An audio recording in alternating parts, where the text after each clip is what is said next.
Cinema ఇండస్ట్రీలో వివాదంపై దిల్ రాజు మాట్లాడుతున్నారు. లైవ్ లో చూద్దాం.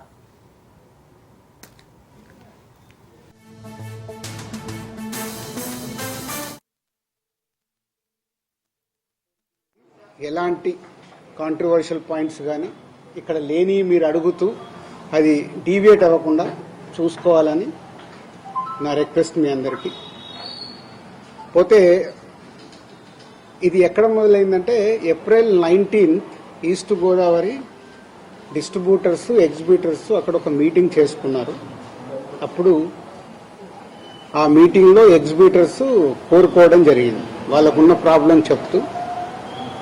సో ఇట్లా థియేటర్లు వర్కౌట్ అవ్వట్లేదు కాబట్టి మాకు పర్సంటేజ్ విధానం ఉంటే బాగుంటుంది అని. సో పోతే అందరికీ ఎన్నిసార్లు నేను ఒకటే చెప్పేది, ఈరోజు ప్రతి సినిమా సంవత్సరంలో 150 సినిమాలు రిలీజ్ అవుతాయి, 90 సినిమాలు అందరూ పర్సంటేజ్ విధానంలోనే ఆడుతున్నారు. కొన్ని సినిమాలే రెంట్ ఆర్ పర్సంటేజ్ అనే విధానంలో ఆడుతున్నారు. సో ఈ రెంట్ ఆర్ పర్సంటేజ్ విధానంలో ఆడుతున్న దగ్గరే ఎగ్జిబ్యూటర్స్కి కొన్ని ఇబ్బందులు ఉన్నాయి. కాబట్టి వాళ్ళు అలా ఈస్ట్ గోదావరిలో ఏప్రిల్ 19న డిస్ట్రిబ్యూటర్స్ ఎగ్జిబ్యూటర్స్ మీటింగ్లో వాళ్ళు కోరుకోవడం జరిగింది.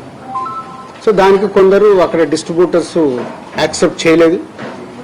అది మాకు హైదరాబాద్కి ఇలా నిర్మాతలకి అది కమ్యూనికేట్ అవుతే ఏప్రిల్ 26 గిల్డ్ మీటింగ్ జరిగింది.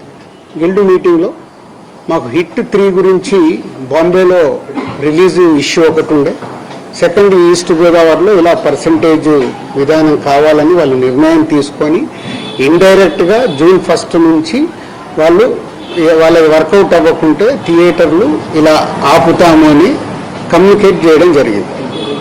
ఇది ఎవ్రీథింగ్ ఎగ్జిబ్యూటర్స్ డిస్ట్రిబ్యూటర్స్ మధ్యలో ఈస్ట్ గోదావరిలో జరిగిన సంఘటన.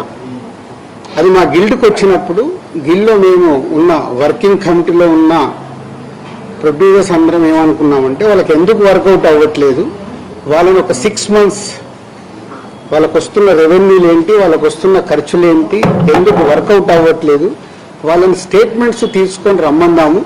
వచ్చినప్పుడు అది డిస్కషన్లోకి పెట్టి నిజంగా ఎగ్జిబ్యూటర్స్కి, ఎందుకంటే మేము అన్ని టెరిటరీలో ఉన్నాం, ఎగ్జిబ్యూటర్స్ కష్టాలు కూడా మాకు తెలుసు.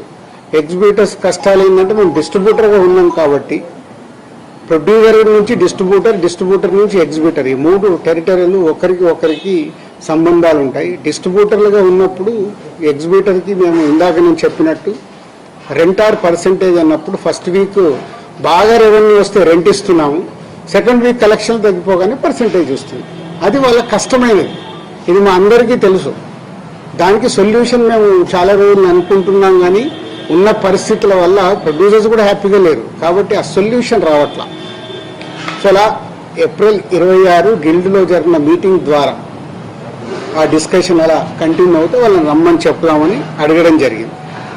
సో ఇక్కడ అప్పుడు హరిహర వీరమల్లు అనే కళ్యాణ్ గారి సినిమా మే 11th అనుకుంటాను ఒక రిలీజ్ డేట్ వాళ్ళు అనౌన్స్ చేసి మేలో ఉంది.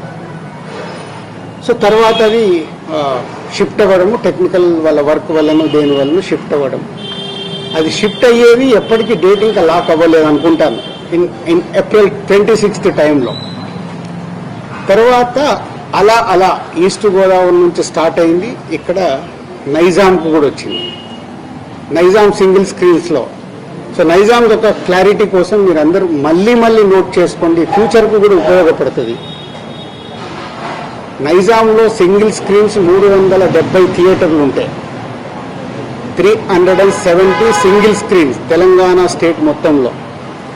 అందులో ఎస్విసి సినిమాస్ అండ్ అదర్ మాకు రిలేటెడ్గా ఉన్న చారి గారు వాళ్ళ కలిపి మా దగ్గర ఉన్నాయి 30 థియేటర్లు. అవుట్ ఆఫ్ 370 థియేటర్లు 30 థియేటర్లు మా దగ్గర ఉన్నాయి.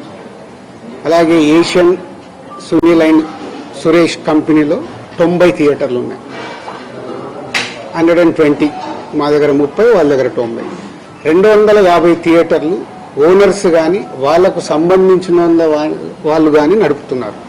అవుట్ ఆఫ్ 370 ఇది రేషియో. మీ మీడియా వాళ్లకు నేను మళ్ళీ ఇది క్లారిటీ ఇస్తున్నాను, మళ్ళీ ఆ నలుగురు దాంతో ఆ సబ్జెక్టు తర్వాత వస్తాను. సో ఒక వ్యక్తుల మీద ఇండివిజువల్గా టార్గెట్ చేయడము, వెనకాల ఏముందో అర్థం చేసుకోకుండా మాట్లాడడము, మీలాంటి వాళ్ళు కనీసం ఇలాంటి క్వశ్చన్స్ వచ్చినప్పుడు అండర్లైన్